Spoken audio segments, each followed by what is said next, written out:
Hey guys, what's going on? Shane Dubois here, Recon Angling Live. I'm here with my girlfriend Des, who is the lake trout queen now, I guess. No? But yeah, anyway, she, lack of better terms, caught a big A lake trout. So bigger than anyone I've ever caught. So I figured it'd be cool to kind of share it with everybody, kind of officially on the live show, and then talk about kind of some handling techniques with these big fish, some of the gear that I use to get these big fish, stuff like that. So if you guys can hear us loud and clear, what's going on, Damien? If you can hear us loud and clear, go ahead and say something in the comments. But yeah, it was a pretty cool experience. We got a bunch of photos and videos, but it was just a few pounds shy of the Wyoming state record. So I mean, I have been trying to get one over 40 pounds personally. Awesome, Brett. Natasha says hi. Oh, hello. And I've come close. I'm the master at personally catching 39-pound, 15-ounce fish. Des just decided to skip 40 pounds and went right to 50 pounds. So it was quite a fish, and I mean, it was even better. Yeah, it was redemption. Redemption from ice fishing last year. So those of you who follow my Instagram may have seen a video of a big fish getting off under the ice. That was Dez's fish, and myself and a few other people like to make fun of her. Nunny is watching, so yeah. Nunny definitely knows which one we're talking about, as do a few other people. Yeah, Nick. Nick's the one that recorded. Yeah. So and then Nick was actually there, recorded that big fish getting off on the ice, and then Nick was there to come and help us do some pictures and video of this big fish, because somebody didn't alert me that it was even a fish of that size. I was getting the phone, going to grab my phone while she was fighting the fish, and then she's just like, "Oh, it's here at the boat," all calm. So I'm like, okay, must be, like a 20-pounder or something. So I just go over there with the net, go to net it, and I start freaking out, net the fish, and it actually like tore my net. It was that big. So I have a new net that'll be here tomorrow. So we're gonna retire the old Frable net. And those of you guys who have been on my boat know just how big that net is. And this fish did not fit in the net. Finally got one that was pretty much too big for the net out here. But it was a cool experience, Mother's Day weekend. So she broke her PB. The day before that. Happy with that. Yeah. And it was great. Yeah, 30 about 32, 33-pound fish. And so she was happy with that. And then before we caught this fish, 10 minutes before, we landed a 43.5-inch. Yeah. That was 38.5 pounds. Bigger and bigger, so within like a 20-minute span. Yeah. And then the day before, I almost broke 40 pounds. I got another 39.5-pounder, 43-inch blimp. And we got pictures of all these fish we'll kind of share with you guys and talk about stuff. But yeah, it was just super cool experience. And then the following weekend we're out there and fishing so we were actually talking, we'll rewind. Yeah, he sure was, Nunny. We were talking about 15, 20 minutes before that doing the Lucerne Derby. And I was like, man, if the Derby was this weekend, we would have had a 45, a 43.5, a 43, and like a 40, like one just under 42, all in the same day. And we'll talk about the Derby kind of here in a few minutes, but that was really cool too, because there's a cool story to kind of how that happened with the Derby and my Derby winning fish. But real quick, guys, we'll show you the little video montage here of this fish. See if I can get it to come up. So here's a little video footage of this fish.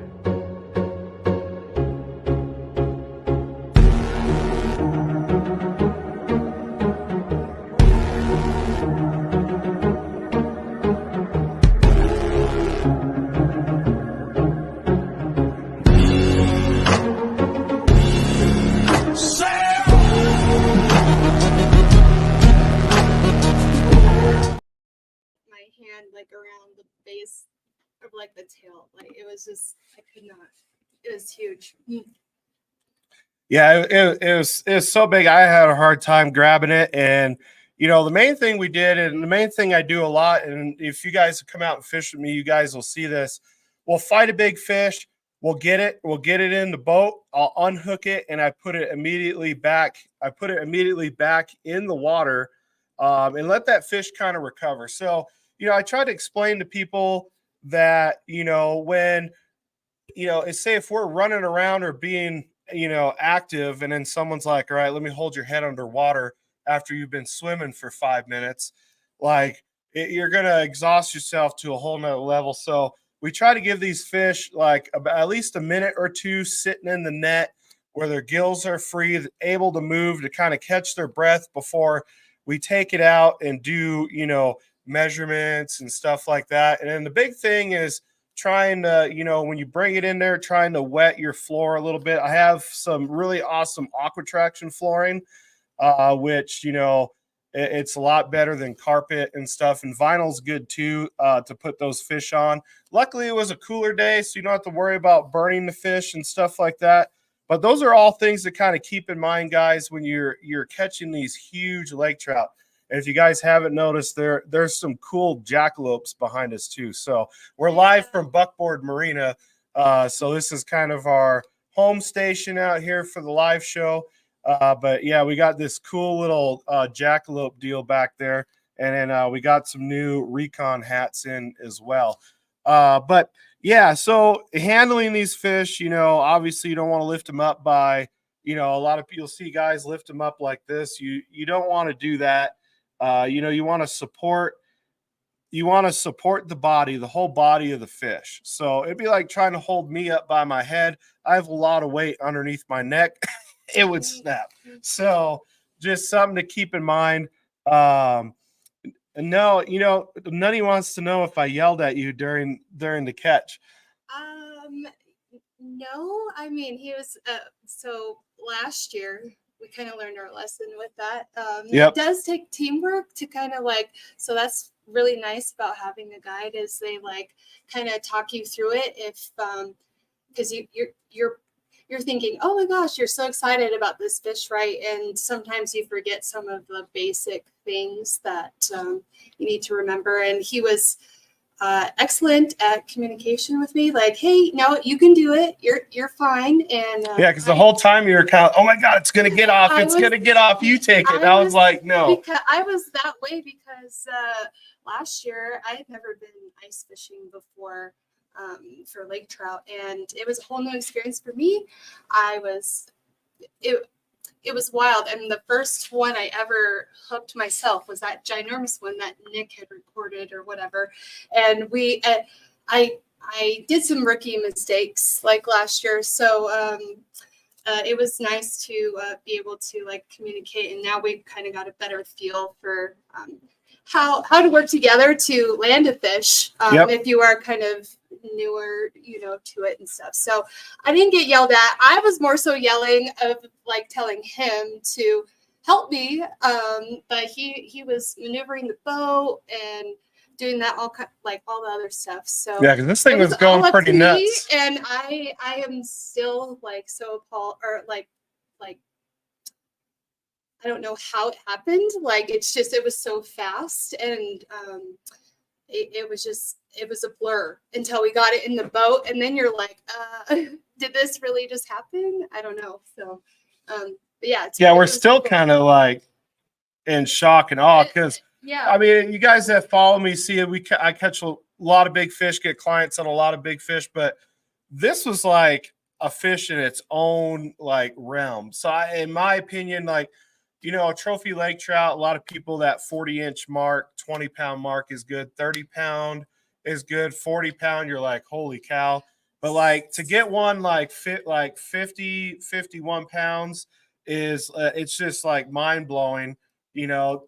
And some of like the 20-pounders will give me like more of a run for my money than that was. It was just like a very heavy, like, I don't know how to describe it. The smaller ones kind of like to zip around all crazy, and this one was just like a real heavy weight, and you could feel the head shakes like very intently. You're like, oh, that's definitely, a head shake or whatever. But the smaller ones sometimes gave me like a harder time. Yeah, because they go on crazy runs. Yeah, they go crazy runs, and so this one was still difficult. It still was, and I have MS, so it's kind of difficult for me sometimes strength wise. And we've been trying to like poke around and find a pole that's like right for me. That's can to where I can like get as much power out of it, because sometimes I get weakness in like my hands and my arms and stuff. So but it didn't stop you. But it didn't stop me. And he just like, it's fine. And I'm just over here squawking away, trying my best to like, I was afraid it was gonna get off. That's always my big thing, because that happened to me the first time that I ever hooked one.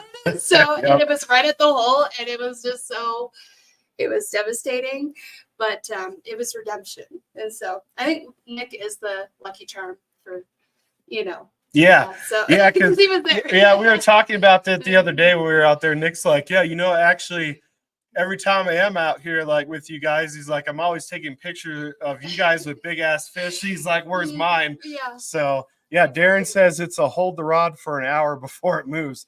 That's yeah. I mean, so luckily we weren't too deep of water with this fish. So thank goodness for that. It didn't really have a whole lot of room to go, but it just liked to hang around on the bottom, and it went under the boat, and so I was surprised with the bendiness of the Mama Hog Rod. So shout out to Aaron, and the Mama Hog Rods. But yeah, I was sunburned.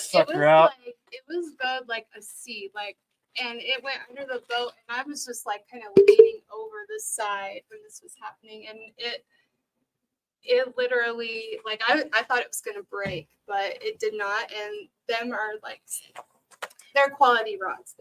Quality rods, and they're a little more bendy than traditional rods that people use, but I love them for clients because the rod really does the work for you. And Darren said his was an 80 feet. Yeah. I think we would have died. We were probably about half of that, Darren. So I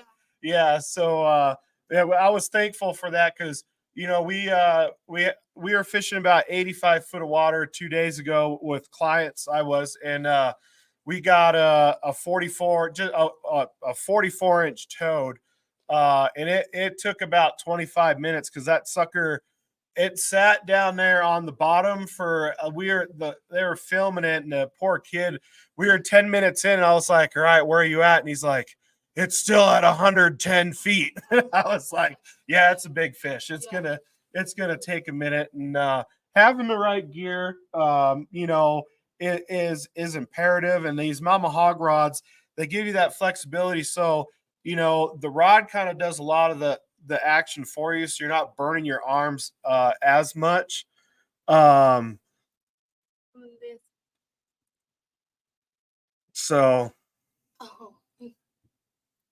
yeah, it was crazy. The Mama Hog Rod, like, that sucker was bent, but it did its job and held up.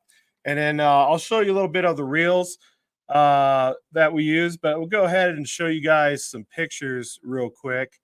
So let me go ahead and share the screen, and we'll show you some pictures here.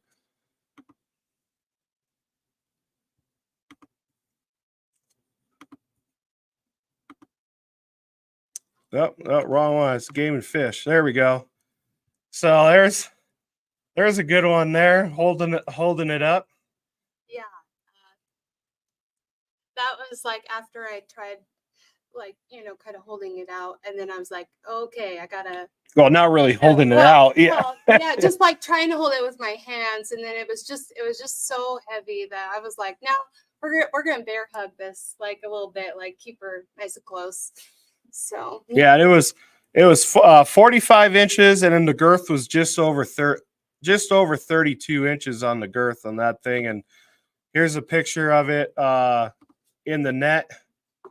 So barely fitting that in the old Frable net there. And then trying to see here. Yeah, here's another good shot of it. I mean, that thing is just so enormous, like all the way through the fish. I mean, yeah, we go catch those brookies that are 18, 20 inches and like footballs. This is a 45-inch version of that. And to give you guys kind of an idea and a perspective, of this fish right here. I mean, these are fish, that I'm going to show you here, if I can find the picture, that are close to, this fish here was 43 and a half pounds, and 30. This one was just a touch over 39 pounds that I caught the day before. And then this is the Derby winning fish that I caught, and this was 44 and a half inches. Just a huge fish. But if you look at, that's why I say like those 50-pound fish are like in a class of their own, because I mean, these fish are massive, and then like, bam. I mean, that thing is like, it's just boom. Yeah. And then this was her 30-pounder she got, like, the day before. I was excited for that. But yeah, so it was not expected. We weren't expecting that at all. No. So anyway, it was. Yeah, Josh, you can order them. You can order them online, Mama Hog Rods or mamahogfishingrods.com. And if you put my name, Shane, in there, you'll get free shipping. So those of you guys who aren't in the Salt Lake area that want to order them, but yeah, you guys can go ahead and do that and get it done. If you want the rods. So these rods are the medium moderate action 8-foot. And so these, I believe, are about $109. But yeah, it's a definite fish, fish of a lifetime. Yeah. I mean, and so, and the kind of move on into the Derby. So we were kind of talking, we should do the Derby. And then, we're like, yeah, let's do the Derby. I let's really just sure about it. Yeah. I was like, yeah, because I've been guiding like every day, and then there's usually a bunch of boats, but we said, what the heck, let's do it. And so day one, she was in second place with a fish just under 42 inches. And then we went and got some Chinese food, and this is the second time in a year that this has happened to me, but we got a fortune cookie, and my fortune cookie had no fortune in it. So, and this was the second time in the last year this has kind of happened to me. And so she kind of looked it up and was like, yeah, let's say you just make your own wish. So I was like, yeah, I just said it out loud. I'm like, I want a fish like 44 and a half inches. That's what it's gonna take to win the Derby. Said that the night before. I said, make your own fortune. And he's like, okay, this is what I want. And by golly, like the next day, like 7:30 in the morning. we were just like, are you kidding? No, it was the same hour that I had caught my fish. No, that's when we caught your fish. Yeah. No, we caught your fish the day before at 11:30, which is the same time you got your big one. We got my big fish first thing in the morning. I'm a big fan of afternoon fish. I don't know. I'm always craving him. They come in clutch. If you have a bad morning or something, you can still hang out and wait for the afternoon bite. I don't know. But it was so cool. Once we got it in like the boat and measured it and stuff, I was like, are you kidding me? You're like 44. And I'm like, you made your own fortune come true. Yep. So should have went and bought a lotto ticket. that day or something. I don't know what, but Yeah, that whole week was just insane for for huge fish. I mean, whenever I do a guided trip, I try to, at least one fish over 20 pounds is my goal. Um, you know, every trip. And I mean, we were just on 30, like mid to upper 30-pound fish for like a week straight, and it was fun because I did a lot of new things this year that I'm not really going to dive a whole lot into because it was just so fun, and to be one of the few handful of people that fishes this way for like these big lake trout was a blast. That's and so for me as a guide, it doesn't really get monotonous too oh, hi, much out Mom. there. um, oh, your sister said hi too, I think, up there. Oh, hello. More, yep. Uh, it doesn't get like monotonous, but it's fun to go out there on your own and just do like something like crazy different to kind of challenge yourself. And that's what I try to do every year as a guide is use a different technique or try something different and just keep on moving. And I think a lot of my success out here, I have obviously a great group and network of friends who are always, sharing pictures and talking smack back and forth, which is always fun. But, just having that, like, bouncing ideas off of like, I wonder if this would work or that, and then going out there and pushing yourself and challenging, and like, boom, like this does work. Because so many people now, I mean, run blades out here. So as a guide, you're like, all right, well, everybody's running blades. What am I going to do that's going to be, even if I am running blades, it's going to be a hair different than what everybody else is. So it is actually like a cool kind of challenge. Like for me, I get asked a lot, what do you think the number one question is I get asked as a guide? What do you think it would be? I don't know. Like, what are you using or what? Like what type of? I don't know. You don't know? Or location. Maybe. Too. But what would be something maybe they're like as like a personal thing, like of me fishing every day? Well, I don't know. I mean, I feel like there's a lot. Like location. That's fair. What are you using? What type of like gear? I don't know. That's fair. I would say the number one thing I get asked out there is, does this ever get boring for you? Oh, okay, yeah. Yeah, no, What snacks do you like? Well, Ryan, we did a whole show last year with Matt Mascarenas on fat boy snacks and fat boy fishing. Fat boy snacks, yeah. You got to have the snacks out there. But yeah, a lot of people ask, does this ever get boring for you? My answer is no, because like I truly believe there's a fish or a handful of fish over 60 pounds here. Now you don't really see a lot of the 50-pound fish a whole lot anymore, like like you used to. I've only lived here 7 years, so I can't really be like, yeah, you don't. But I do know, like the first year I did fish the Derby, it was like 47 and 46 inches was like first and second place. Yeah. So and that was on the first day. If you don't ask the guide what snacks, yeah, now, this last week I've had some really awesome clients that have been. I broke my back in February and I've gained probably 40 pounds. I'm trying to lose weight, but these guys keep bringing some really good snacks out there, and I just can't say no. So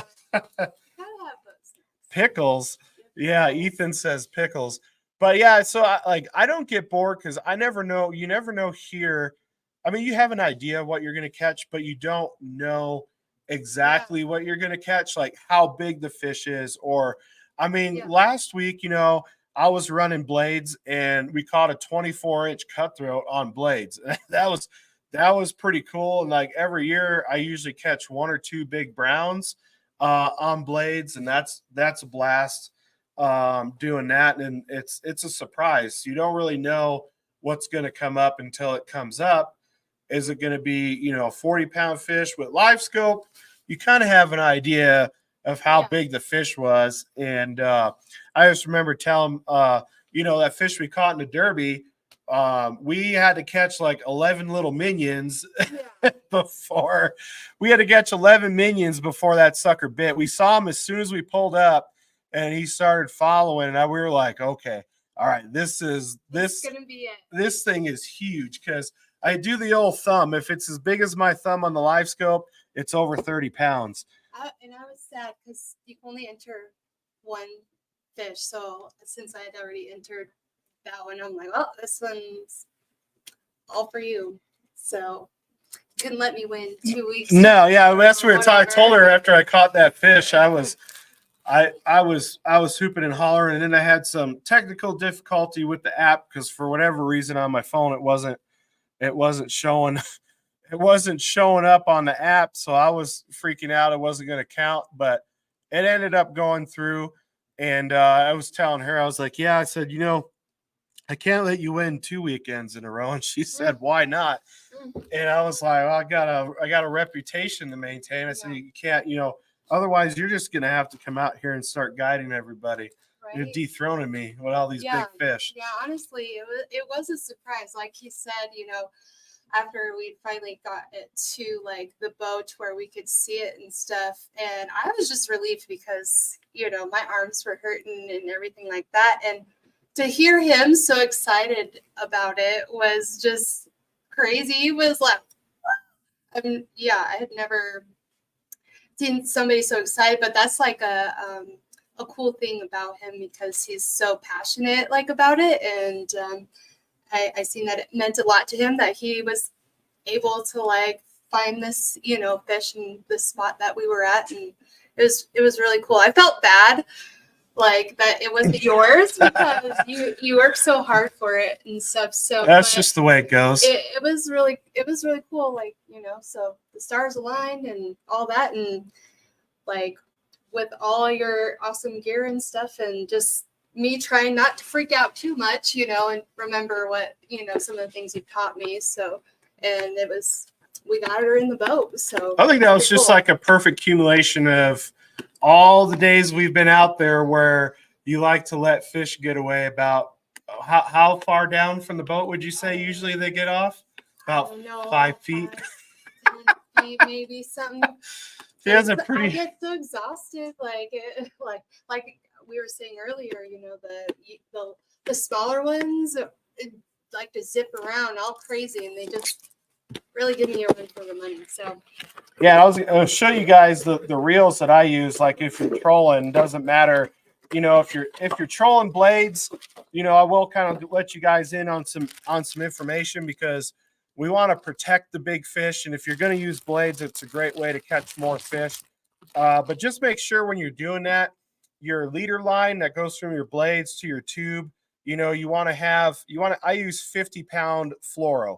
You're going to break off a lot less fish. And then I use a small number 2 treble. So you use those bigger trebles, you're going to mess up the fish.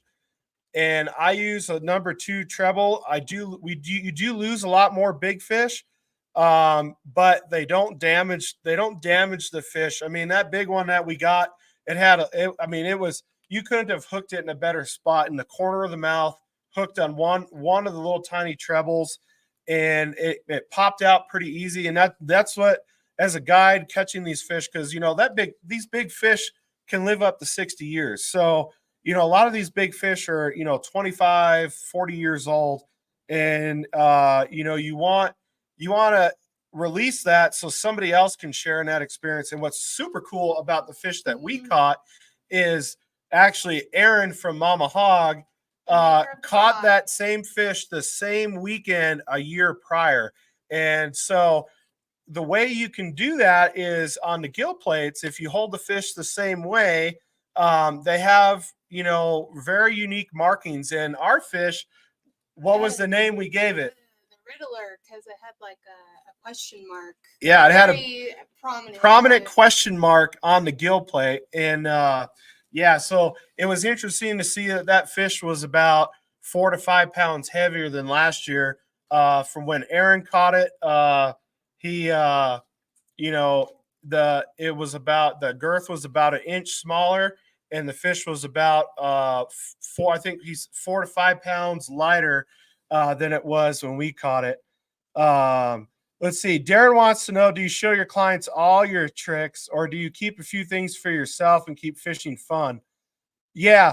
So that's kind of what I was talking about earlier. And that's why I was like, I'm not going to tell y'all what we were doing or what we've been doing, because I do what everybody else does, like troll blades with clients for the most part. And then I've started jigging more with clients too that have come out with me a few times just to kind of broaden their skill set up. But yeah, there is quite a few things that I keep for myself, and don't show clients, just so that it does keep it fun and fresh, for me. What's going on, Carl? Yeah, so that it does keep it fun and fresh. But I use, so you guys look, this is the Penn Squall 2 level wind. It's a 20 series line counter. So this is the rod that I use with blades. And yeah, just how I felt forever and didn't want to go. Yeah. I mean, sometimes it's hard when there's a certain thing you could be doing to catch more fish. But it's kind of a double-edged sword of, I keep some things to myself, and some things some things for our friends and ourselves to kind of enjoy. And but yeah, these level wines are amazing reel. And I run 80-pound braid on here.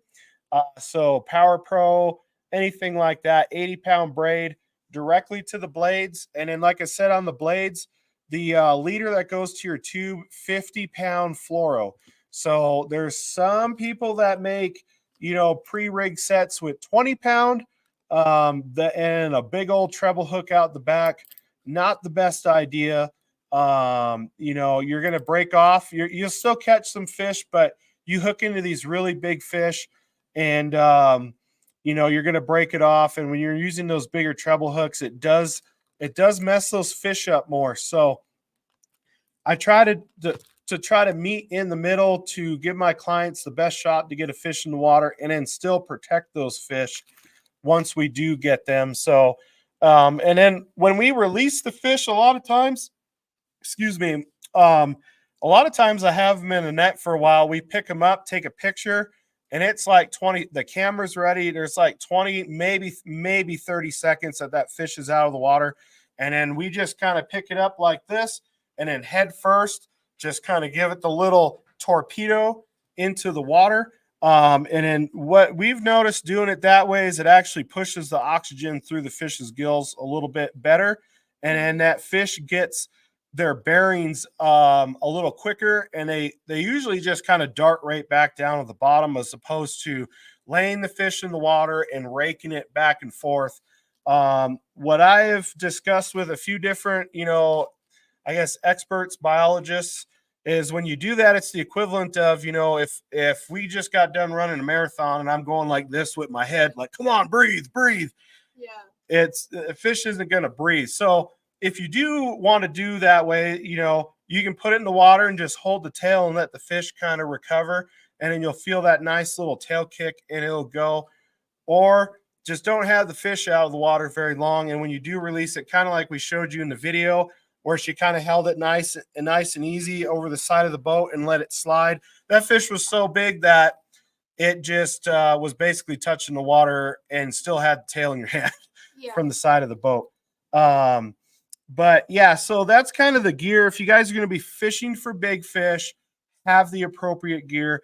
Don't be out there fighting these big fish for 45 minutes on, a 20 series reel with 10-pound fluoro, something like that. Invest in the gear, especially if you're going to troll blades.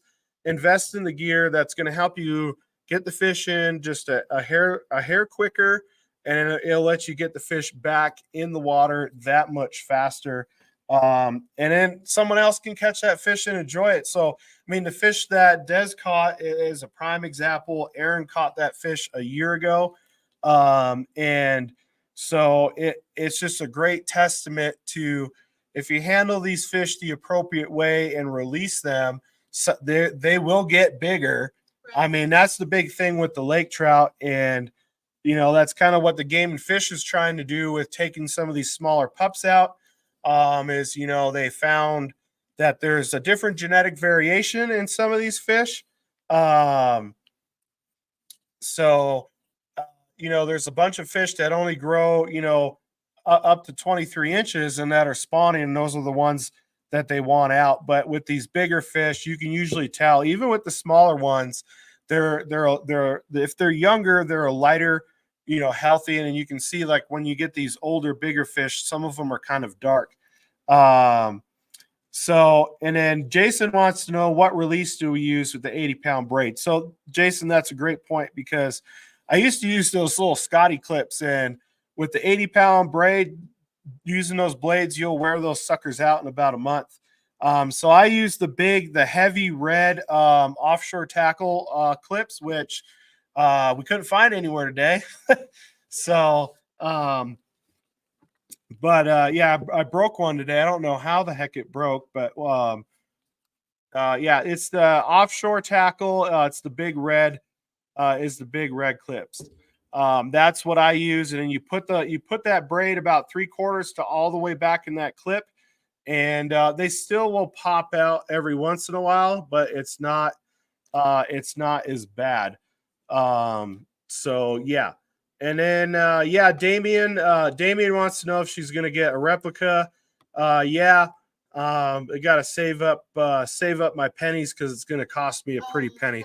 About two. I gotta help. Yeah, about $2,000 to get that sucker mounted. So if you guys, there's a handful of people that I would trust to mount the fish like that. You have Robert Schmock, Replicas Inc. in Denver, who's really good. Those of you guys that live in Salt Lake, you have John Hawley and Talon Beal. Talon, a lot of you guys that are watching has probably seen his work. It is amazing. It's $40 an inch, but when you're getting something that you're going to put on your wall for a lifetime, it's better. It's just like anything else. It's better to pay a little bit more, because you typically get what you pay for. So, yeah. So let's see. Brett wants to know, besides running giant tubes, chubs, or red-sided minnows, any other lures or baits that you run behind blades? Yeah, man, I've tried all kinds of stuff behind blades and caught fish. You can use those big super shads. I take the front hook off, so there's only one treble out the back. Once again, kind of a thing of respect the fish. And then you don't get caught so much too if you do run the blades closer to the bottom.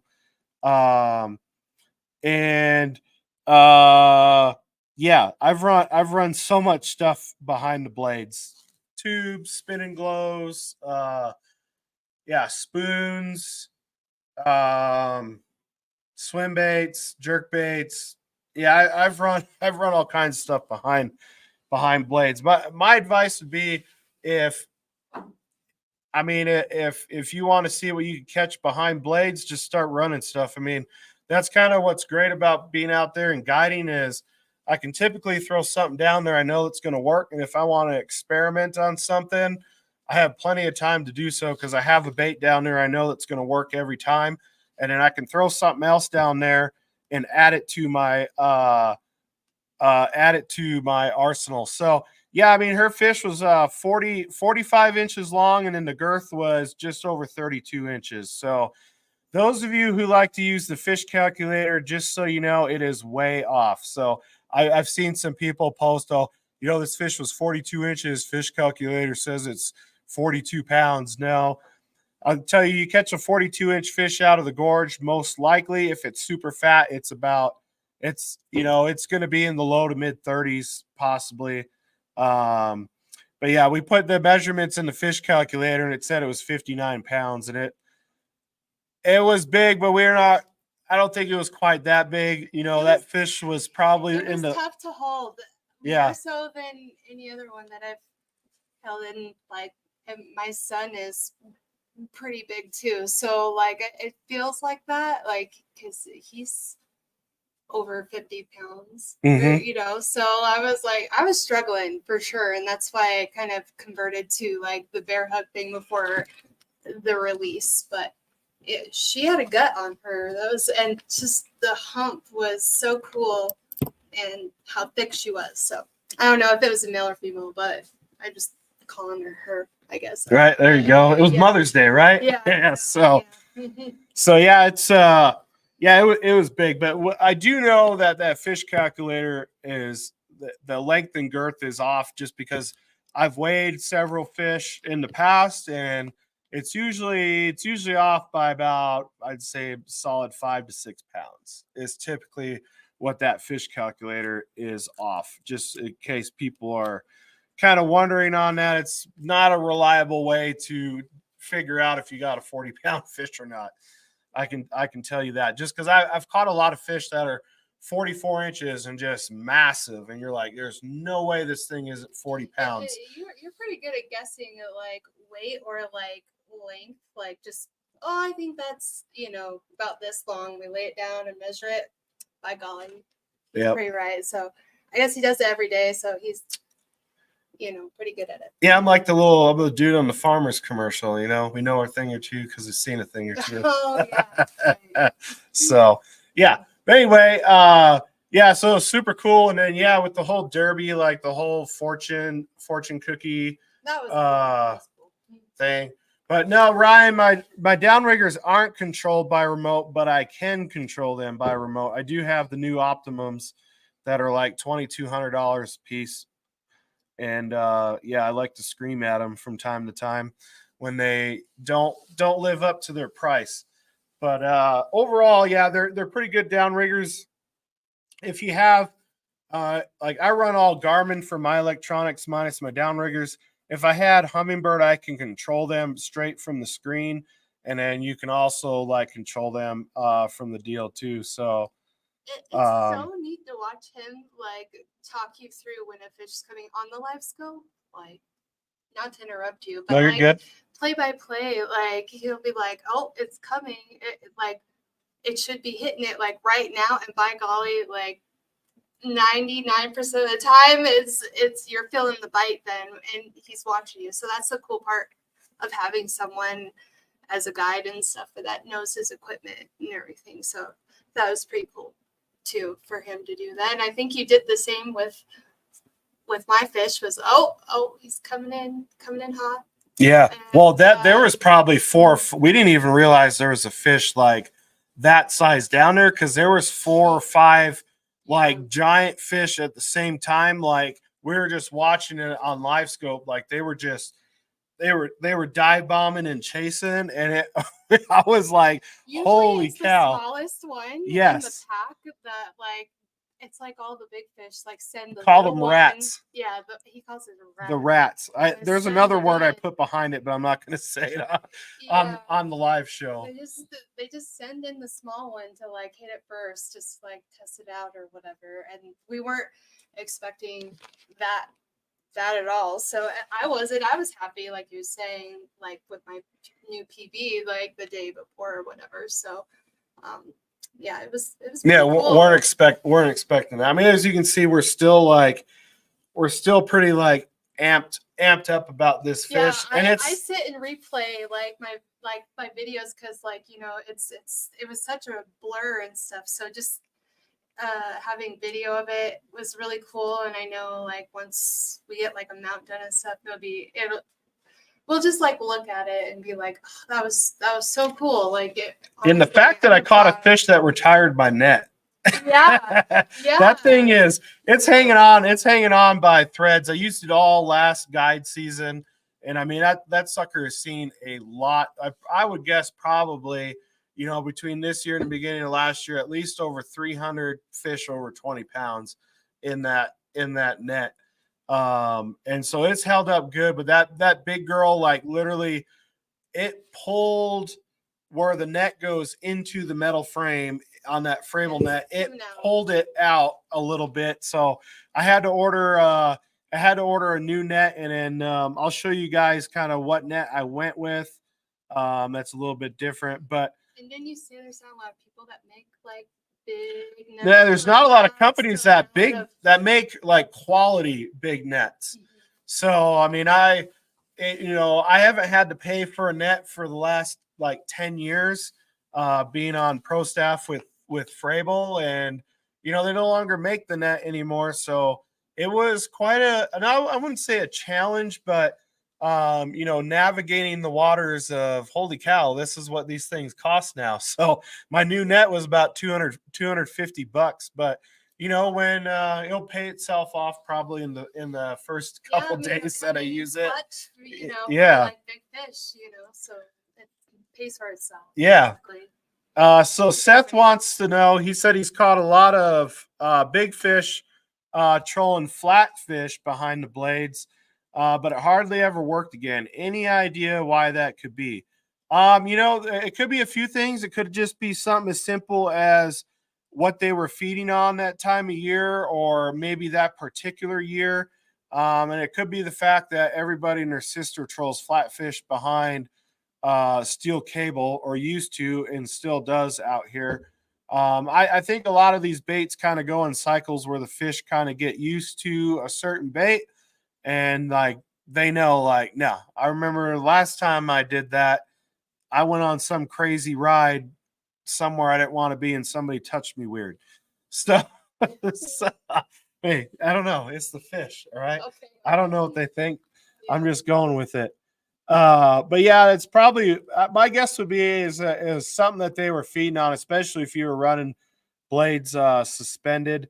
It could have been something that they were feeding on, or just that they've kind of seen that bait a lot in the past.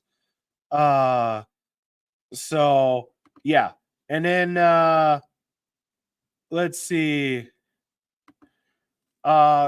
Jeremy wants to know how has LiveScope changed the way you fish? Yeah, absolutely. I'm able to it's like football announcing, like, and the announcers, like, doing that literally is him. It's so cool. I'm Tony Romo out there telling you now, right? He's going to do this and that on the play. Yeah, exactly. That's a good way to put it. I don't like football, I guess. I don't know. So I enjoy it, like, as much as I don't. I'm like, he's like, there's a big fish. There's a big one. And I'm like, oh, no, I don't want it today. But he'll be like, yeah, it's right there. You should have a bite in like 2 seconds, and boom. It does change it. Yeah, and not only like that, but when I have clients, it makes my job a lot more interactive with clients, because there's a lot of times where I'll be going along where you won't see anything on the 2D, and then you'll see like 4 or 5 fish on the live scope, but there's nothing on the 2D at all. So if we were kind of trolling around and we're not seeing nothing on 2D, we would leave a spot. Whereas with live scope, you can see, no, they're behind you. I've had big fish follow me. I'm not like 1 to 2 miles out here before biting. And it doesn't really seem like anything you do entices them to bite. It's just kind of whenever they're ready to bite, they come and bite. But it does allow me, especially like trolling, jigging, everything, it allows me to refine my techniques and like really, the biggest thing with these fish is your presentation has to be like on point with these big fish. Any type of predatory fish, you see the guys that fish for big muskie, stuff like that. Everything they do is very, very technical, precise. Everything has a purpose. And a live scope essentially is a tool to help you kind of perfect like your craft and your skill and your presentation, like to the fish. But I mean, that morning we in the Derby, how many times we saw that fish come and follow like four or five times. And I mean, first thing in the morning, he followed for a while, and it looked like he was going to take, and then literally here's the fish, like going like this, and then you just see the rat come right down in there, boom. I'm like, it drives you nuts because you're sitting there like there's a big fish, and then the rats were like, hey, watch this. And they just go right in there. And it took us, I'm not joking, like in the first hour, we caught like 11 fish. And that big one was the 12th one. But just being able to know, like, hey, there's a fish that's like, if we catch this thing, that's what I'm like, if we get this fish to bite, it's going to be like 43, 44 inches. Because you can actually, yeah, Weston knows F the rats. Yeah. Yeah. It is crazy because it's even crazier when you have like 6 or 7 fish just bombing. And but yeah, it really does. It's an entertainment value for like myself and my clients, to where, just because you have live scope, it's like, oh, you got live scope, you're cheating, this or that.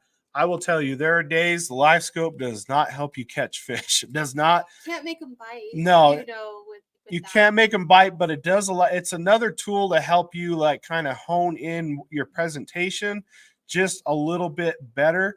But there's days where you'll see these fish where they just follow and follow and follow and don't want to bite. And then when they do, they short strike it. And that's like the biggest thing that drives me nuts, is you get these big fish that will come in and they'll short strike. And what I mean by that is they come in and they just nip the back of the tail. So even if they do get hooked, they're hooked on the tip of their snout, and all they literally do is go like this, and it pops right out.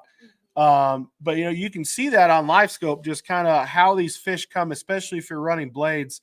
You can see how these fish come in and like react to your bait. And if it's not in the right position, they don't hit it, and you'll just be like, okay, I'm gonna do this or that, like just alter things like that much, and then boom, the fish is on. So yeah, it helps like for ice fishing too. Like when you're telling me to like hop or something, I can actually see it on the screen of like how high it's your bait, going, and like what kind of, like if it's going crazy or not. So it really does change it for you. It can't make them bite, but it helps you understand like everything that's going on down there a little better. Yeah, it's like if you were able to, like when you sight fish, you can see every little thing that you're doing. This is basically like sight fishing with electronics, essentially, because you can literally see what your bait is. And there's a tip for you guys: if you're running live scope and you're fishing deep, put it in forward mode and then shrink your forward mode down to about 25 feet, and you'll be able to see your tube. The smallest tube I've seen is probably about 4 inches and like 100 feet of water. But if you shrink that size down to 25 feet on your forward, because on the down mode, the down is great if you're in shallow, but once you get out deep, there's no way to shrink that cone. It's just a big cone. So if you put it in forward mode, you can manually shrink your forward view down, and I shrink it down to 25 feet. And you can really see your baits and what's going on down there. And what I tell clients too is, if you don't know where your bait's at, that's fine. The fish will literally tell you where your bait's at. I mean, trolling for salmon too out here, live scope is a great tool because you can see literally 70, 75 feet behind your boat. You can see your gear. And there's a lot of times when you guys are out here trolling, how many of you have like brought your pole up and like, oh crap, how long have I been dragging this fish for? I don't know how many times where I'll be looking at my baits way far back, and you kind of have to do the same thing too. Whatever you have I have the 34 Eddie. If you run the 62, you really don't need to do the whole forward view trick, because the 62 is amazing if you have $2,500 for just the transducer. So, and I use for trolling, I use forward mode. So I use forward mode when I'm trolling. So hi Amy. My live scope pole sits just behind my dash, and so it's a great place to have in the middle of your boat, because it gives you an opportunity to look in front of your boat a little ways, and then more so behind your boat. So you can kind of see, especially if you're following structure, you can kind of see some stuff that might not be on your maps before your downrigger ball gets to it, and you can raise your downrigger ball up before it gets to it, which is really cool. So that's like another thing of how it affects how has it changed your fishing. I've lost a lot less downrigger ball in the last couple of years. So it allows you, and then if you having it on forward mode, a lot of times, kind of what I was getting at is when you're trolling, I kind of pan it back and forth. But say you have your downrigger, you're fishing salmon. We'll just use that example, and you're 30 feet down. I'll run my max depth on the live scope 60 feet. So I can see if there's fish kind of underneath, and then I can, it allows you to see your baits, 70 to 80 feet behind. And what will happen is you'll be like, hey, there's something about the size of my Dodger behind my Dodger. I wonder what that could be. Oh, yeah, it's probably a fish. You bring it up, and it's one of those little guys that you would have been dragging forever. Or, you see your bait kind of swimming in one direction, and all of a sudden you put it down the next time, and it just looks weird, or it's not swimming right. Now your bait's messed up, and you can bring it up instead of running something down there. Yes, go ahead. Oh, sorry. I was like, she was like, Amy was saying congrats. So I'm like, thank you. Well, so say thank you. Thank Do your you. shout out. Yeah. I was like, what's going on? Sorry, I don't have my glasses on, so So you're can't blind? read anything, So I can beat you with this. Sure.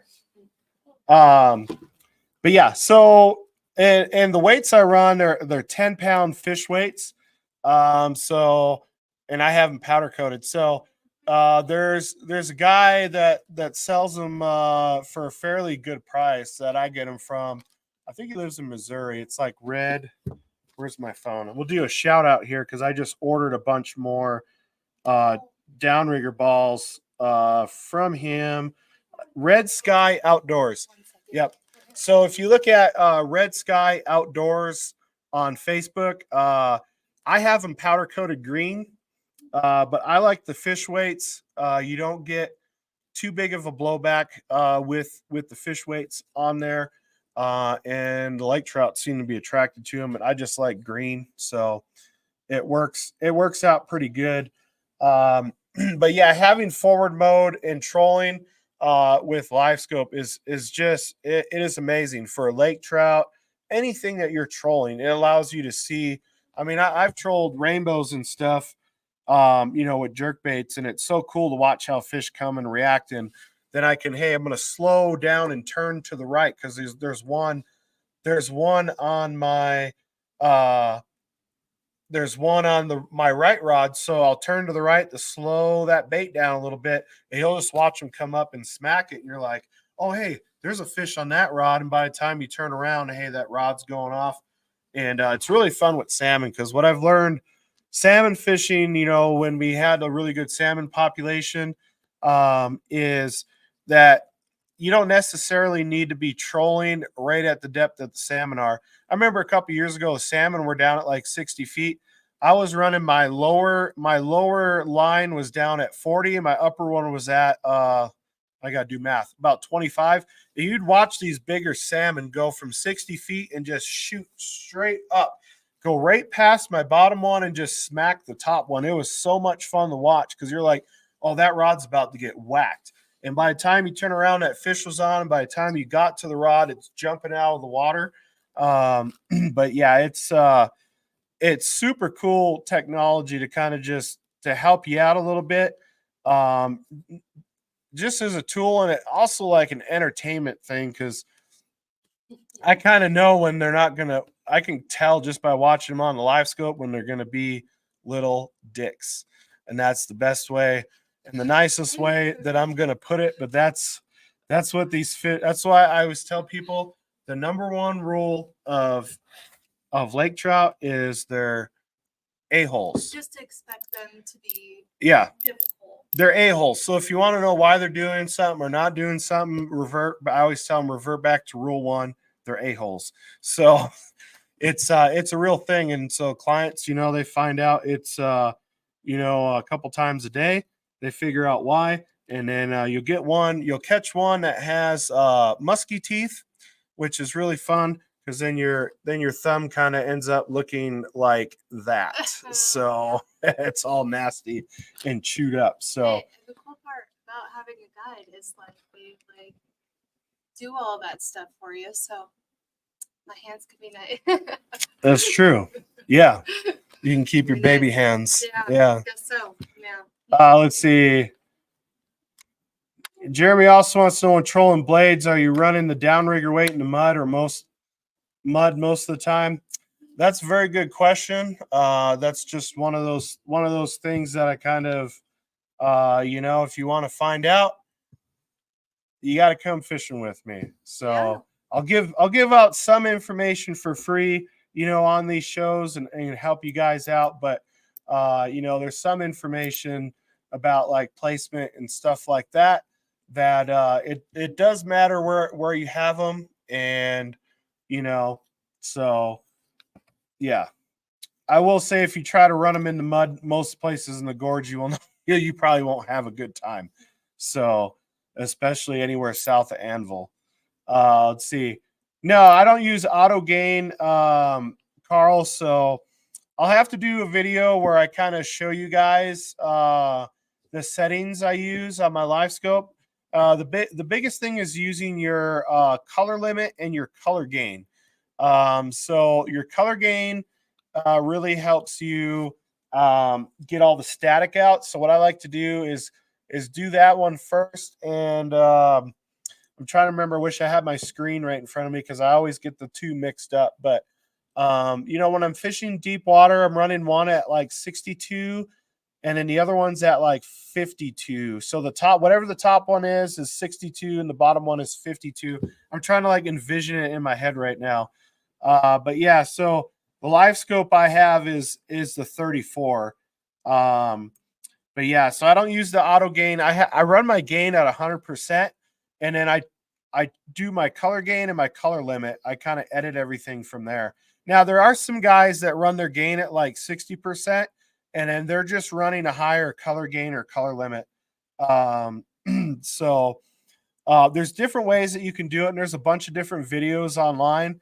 But you do have to change the settings when you're fishing shallow and deep. You can keep the settings you have in shallow, but then everything it's hard to see even big fish when you're fishing shallow. So yeah. So yeah, I'll have to do a video, Jake, on the live scope settings for you guys and kind of do that one of these days. It's very hard when I've been out on the water since like 5:30 in the morning till like 3, to kind of to do videos and then do the live shows and stuff like that. I'm trying to get better at it. As you can see, I'm getting a really nice, like cool, interesting guide dam going on right here. So yeah, it's I didn't realize it was this bad, but yeah, it's quite. I don't have to dress up for Halloween, so I mean, I have the cheapest. I got the cheapest costume of the year, minus my Darth Vader suit, which is pretty cool. I got a cool video. I got your TikTok on here of me and my little Darth Vader. So it's kind of a funny. It's kind of a. Yeah, bro, put the hat back on. Yeah. Hey, at least I have hair, and I'm not hat fishing people with no hair, because that would be pretty scary. Yeah. So yeah, let's see. Yeah, the 3D printer. Yeah. So yeah, we made a bunch of Mandalorian suit, and then bought a movie quality Darth Vader suit, which is pretty cool. So yeah, the 3D printed stuff turned out killer. And then so I think this is the video, but I'm not sure. We're gonna find out together. But it's the Darth Vader one. I think it's this one. No. Let's see. Does she know that Daddy is Darth Vader? She knows Daddy's Darth Vader. What I gotta say to get a piece of that?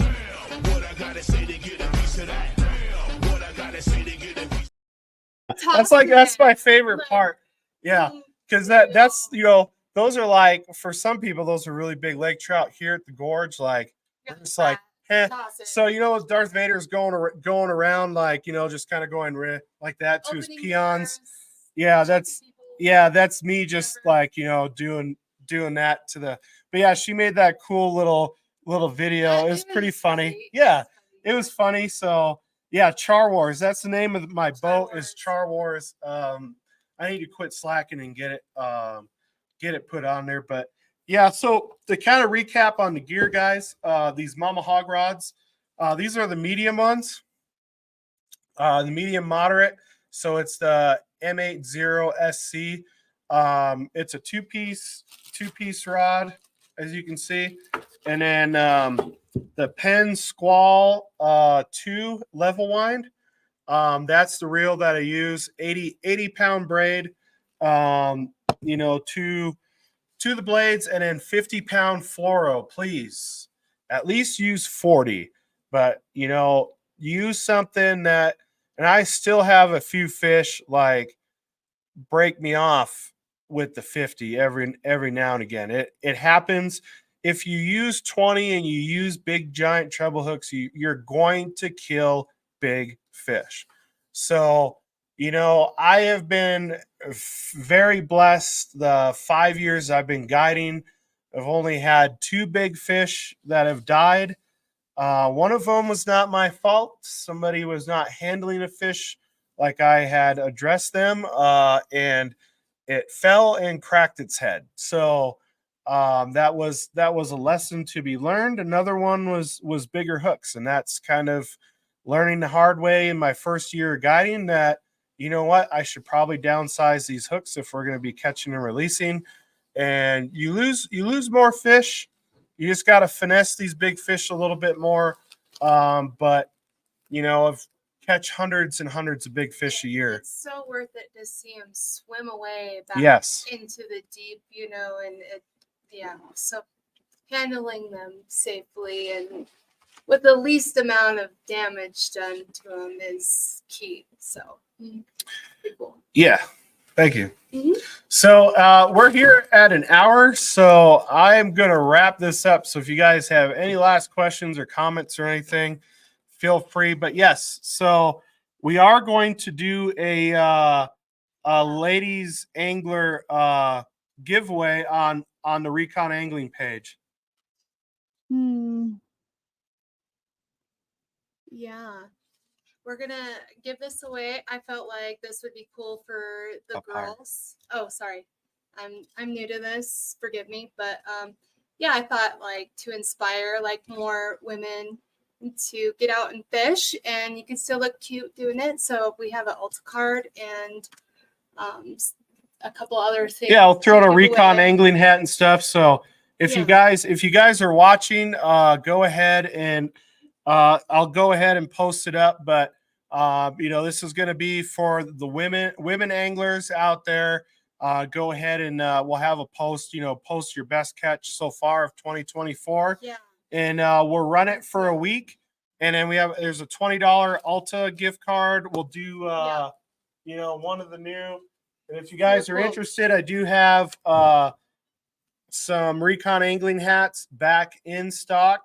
So just shoot us a message, either my personal or the Recon angling page. But we'll give away one of these hats, and then we'll throw something else in from Striker as well. We're both wearing the new Striker Prime hoodies, which are I love these shirts. If you guys see the men's one, it's green and it's cool. But I it's green and it's cool. It's green Perfect. and it's cool. And it protects you from getting sunburned and whatnot. So I prefer the ones with the hoods. Yeah, this is still a really nice color, and I like it. It's more casual. Yeah, and then so the Prime is a cheaper version. I would say a more affordable version of a sun shirt. But I wear these suckers all the time. They're very comfortable, and they do. It's funny. A lot of people are like, "Why are you wearing a hoodie in the summer?" I'm like, "Man, this is way cooler than wearing a deal." So just a quick shout out. A quick. So quick shout out, to Striker. They've been super kind. Norsk, as you guys see up on the screen there, just I have a lot of great sponsors to be thankful for. Crawley Marine in Denver. So you guys are looking for a boat, stuff like that, go ahead and look at Crawley Marine in Denver. They have a lot of stuff. Yeah, Striker, Norsk, Big Fish Encounters. If you guys are looking for electronics, anything like that, look up Big Fish Encounters. It's a great place to find all of your electronics, live scope stuff, everything like that. Matt is super knowledgeable on there. Superior Fishing Products, Mama Hog Rods. Yeah, there's the dynamic lures, which we caught on the big one on the dynamic tube. So that big fish on the tube. And then also real quick before I go, this has been a real big pet peeve of mine this year. If y'all are driving your boats on the water, there's no need to be within 100 yards of another boat driving full speed past somebody. Holy cow. The last couple days, it has been mind-bending. You're the only boat on the water, and someone's got to come literally 20 feet from your boat or go 50 feet in a big group of boats and then loop behind them to start fishing when they could have just drove right behind. So have respect for fellow anglers out there, guys. Like, most of the lakes we fish are big. If they're not, like, just be respectful to other anglers out there.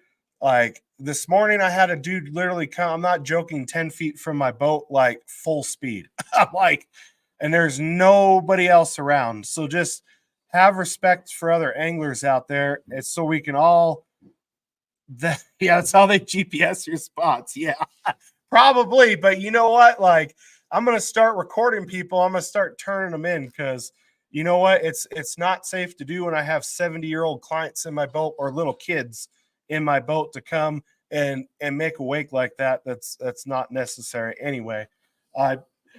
Just to get that out there, like, you know, just use some common sense out there. That has been a bad thing this year too, is people literally coming like 20 feet from like another, and it's not just me. Like, I get it, I'm a guide, but you know, I see other people, like, it's a big lake. There's fish all over the place. They like see another boat and they're like, oh, we better go over there and fish right on top of them. I mean, it's wild. Yeah. Common sense. Yeah. You want to fish a spot, someone's already there. That's cool. But if they're working the area, stay out of their way or just go find a different spot. That's what I do.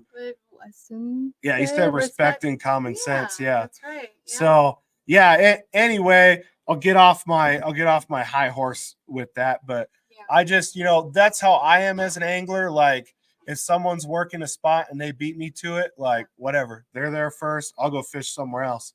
But anyway, guys, take care, tight lines, and we'll see you next time. Thanks everybody for watching. Yeah, we'll see you next time, and then look for the giveaway that we're going to be posting on the Recon angling page. So we'll see you guys later.